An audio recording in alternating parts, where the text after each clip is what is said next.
नमस्कार दोस्तों, आप देख रहे हैं एस भारत समाचार। मैं हूं रामजीलाल गोस्वामी। हम आज बात करेंगे एक राष्ट्र के हित में, जो कि हमारे बांग्लादेश में जो सनातन धर्म के हिंदू हैं और हिंदुओं का इतना उत्पीड़न किया जा रहा है, महिलाओं के साथ में बर्बरता की जा रही है। और हमारे बीच में मौजूद हैं ये राष्ट्रीय अध्यक्ष जनादेश छोड़ी सेना के जी। ये कहीं किसी को ऐसा नहीं कि जो मोहताज हों परिचित की, ये बहुत पहले से हमारे चैनल पे बराबर इनका डिबेट भी चलती रही है और आज पुनः फिर जो हमारे चैनल में पधारी, इसके लिए बहुत बहुत धन्यवाद। और इसी के साथ मैं अब बात करता हूं जी। सर, मैं एक क्वेश्चन करना चाहूँगा। क्वेश्चन बहुत ही महत्वपूर्ण है, क्योंकि देश के जो राष्ट्र के हित में जो सवाल किए जाते हैं, उन सवालों का जवाब आपके द्वारा बहुत अच्छा निकलता है और सरकारी भी उस पर एक्शन लेती है। तो आज हम बात करेंगे बांग्लादेश की। बांग्लादेश में जो हिंदुओं के साथ में बर्बरता की जा रही है, ये हमारा चैनल इसको बहुत निंदनीय करता है, भत्सना। और मैं एक पाकिस्तान पर तरफ जो हिंदुओं के साथ में बांग्लादेश की जो सरकार कर रही है, इस पर आप क्या कहना चाहेंगे? इस घटना को किस नज़र से देख रहे हैं जी? सबसे पहले मीडिया कर्मी जो यहाँ आए उनको बहुत बहुत धन्यवाद। साथ ही साथ सभी देशवासियों को और मीडिया कर्मियों को मैं नव वर्ष की शुभकामनाएं देता हूँ। उसके बाद जो सनातन धर्म को ध्वस्त करने का प्रयास किया जा रहा है, बहुत ही निंदनीय है और इसकी मैं बहुत ही कड़े शब्दों में निंदा करता हूँ। बांग्लादेश में बहुत ही दर्दनाक स्थिति चल रही है और वहाँ की सरकार, मैं पूरी तरह से कह रहा हूँ कि बिल्कुल भी ध्यान नहीं दे रहे। हालांकि वो कमेंट करते हैं कि हम ये ध्यान दे रहे हैं। कुछ अभी परिवार जैसे मिलने गए थे तो उनका जो प्रधानमंत्री या मतलब जो राष्ट्राध्यक्ष है, वो उनको हंसते हंसते मिला जी। हंस रहा है वो जी, और सामने के वो लोग सब रो रहे हैं और वो हंस रहा है। तो इससे आप अंदाजा लगा सकते हो कि कितना नालायक आदमी है जी। और इस भरोसे में न रहे कि वहाँ कुछ नहीं होगा। इंडिया इतनी ताकत रखता है कि उनको जो है बहुत ही कुछ ही घंटों में उनको समाप्त करने की ताकत रखता है। जी जी, एक शब्द, एक थोड़ा सा क्वेश्चन यहाँ एक आवश्यक पड़ गया है। जो कि अभी कुछ समय पहले पाकिस्तान जो अपने इंडिया से टकराव हुआ था, जिसमें पाकिस्तान को नतमस्तक होना पड़ा, पूरे हथियार को डालते हुए सरेंडर किया, माफ़ी मांगी। क्या इन्होंने, बांग्लादेश वालों ने पाकिस्तान की जो घटना, मतलब पाकिस्तान से जो देखा है किया उन्होंने, क्या इससे सीख नहीं ले पाए क्या?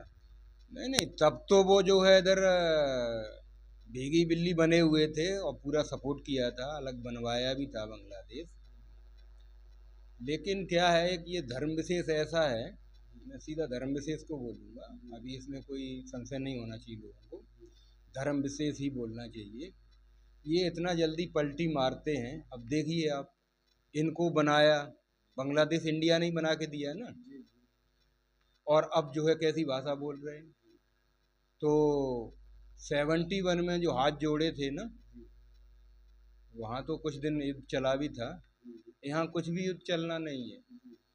पूरी 4000 की जो सीमा है हमारी, इंडिया घेरे हुए है और कुछ ही घंटों में जो है वहाँ पे सब उसी तरह के मंजर दिखाई पड़ेगा।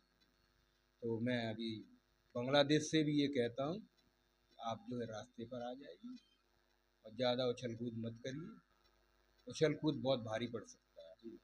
सर, मैं एक बात और कहता हूँ कि अगर जैसे पाकिस्तान नहीं मानता, वो भी अपने हर धर्म करता है और जानता, बार बार पिटते भी हैं और घर में घुस के पिटता है वो, ठीक है, घर में घुस के इंडिया मारती है उसको।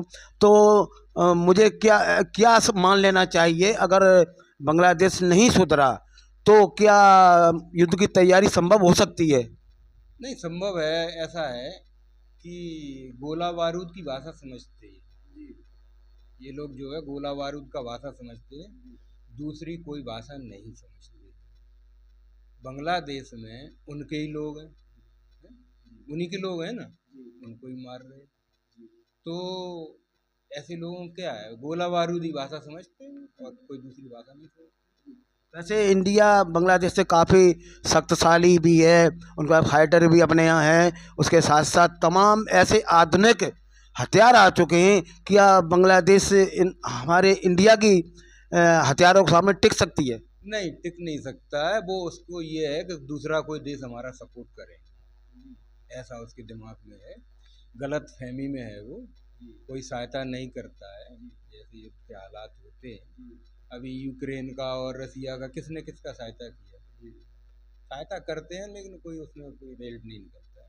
तो वो गलत फहमी में है, तो ऐसा वो न सोचे और उसको जो है सुधर जाना चाहिए। सुधर जाना चाहिए। हाँ, बिल्कुल। जैसे अगर नहीं सुधरती है तो उसको किन देशों पर ऐसा आत्मविश्वास है जो कि उनकी मदद कर सकते हैं, ऐसा आपको कुछ समझ में आ रहा है?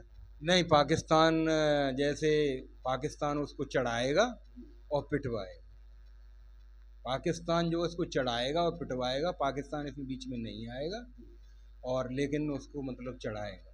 ये आंतरिक से जो अंदर से जो है उनकी इस बात की सीख दे रही है क्या पाकिस्तान के इशारे पर ये हिंदुओं के साथ पाकिस्तान का अत्याचार? इशारा है ही, पाकिस्तान का इशारा जो है 100% है। और जमायतें जो क्या उल्मी है वो क्या है उसका, तो ये लोग जो है ना पाकिस्तान में भी हैं और बांग्लादेश में भी है। तो ये दबाव दे रहे हैं, कट्टरवाद लोग हैं इनका, तो ये दबाव दे के इसको कर रहे हैं। लेकिन पाकिस्तान इसमें लड़ेगा बिल्कुल नहीं और बांग्लादेश को पिटवाएगा और यही होगा। और इंडिया को, अमेरिका और जितने भी उसके जो अपना क्वेड है और जितना भी देश हैं, उनको पहले बातचीत करके और इस पर कुछ एक्शन लेना चाहिए और इतना जल्दी एक्शन नहीं लेना।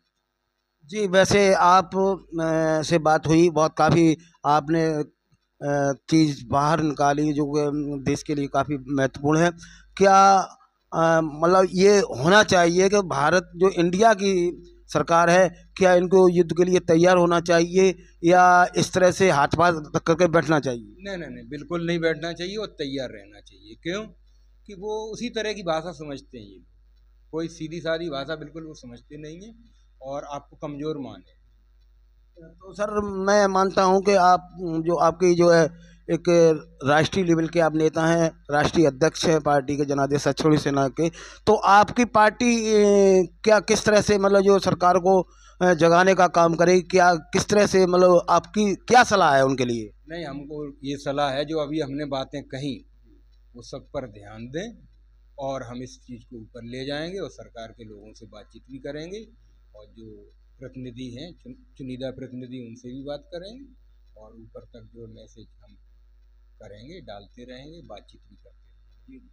बहुत अच्छा जो आपने देश के लिए जो शब्द बोले ये बहुत ही महत्वपूर्ण है। वो इसलिए महत्वपूर्ण है कि जहाँ देश है, जहाँ राष्ट्र है, राष्ट्र के हित की बात होना चाहिए। आपने जो राष्ट्र के लिए हित में बात की है और इसी के साथ मैं टीवी जर्नलिस्ट रामजी लाल गोस्वामी मैनपुरी। बहुत बहुत धन्यवाद।